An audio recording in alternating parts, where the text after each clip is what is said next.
Dhaka zero point থেকে ঢাকা জিপিইউকে সরানো পর্যন্ত সফল হবে না বলে হুঁশিয়ারি দিয়েছেন চট্টগ্রাম জিপিইউ, চট্টগ্রাম বিভাগ, বৈদেশিক ডাক, ডাক জীবন বীমা, চট্টগ্রাম অঞ্চলের সর্বস্তরের ডাক কর্মকর্তা ও কর্মচারীরা। বৃহস্পতিবার বিকেলে চট্টগ্রাম সম্মিলিত ডাক কর্মকর্তা ও কর্মচারীদের উদ্যোগে নিউ মার্কেট সংলগ্ন জিপিইউ চত্বরে মানববন্ধন ও প্রতিবাদ সমাবেশ অনুষ্ঠিত হয়েছে।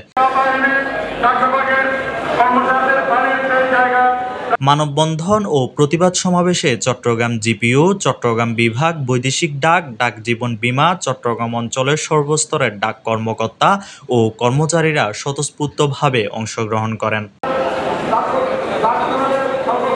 মানববন্ধনে বক্তারা বলেন, জিপিইউ কম্পাউন্ড একটি সরকার ঘোষিত কেপিআই-ভুক্ত স্থাপনা। গৃহায়ন ও গণপূর্ত মন্ত্রণালয় কোনো প্রকার সমীক্ষা ছাড়াই ঢাকা জিপিইউকে অব্যবহৃত ও পরিত্যক্ত ঘোষণা করেছে। অথচ বর্তমানে ঢাকা জিপিইউতে ডাক বিভাগের 25টি অফিস নিয়মিত সেবা প্রদান করে থাকে। নেতৃবৃন্দরা আরও বলেন, মিথ্যা ও ভিত্তিহীন তথ্য উপস্থাপন করে ঢাকা জিরো পয়েন্টে অবস্থিত জিপিইউকে অন্যত্র সরিয়ে সচিবালয়ের এক্সটেনশন হিসেবে অন্তর্ভুক্ত করার প্রস্তাব দিয়েছে। ডাক কর্মচারীরা এই সিদ্ধান্ত মেনে নেবে না।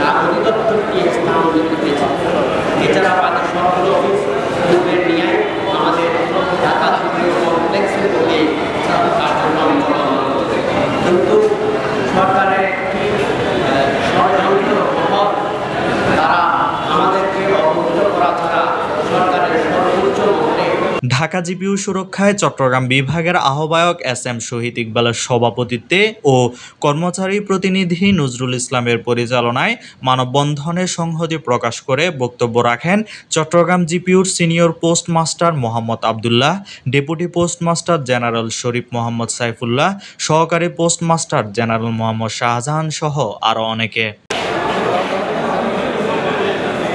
Desk report, Chattogram news.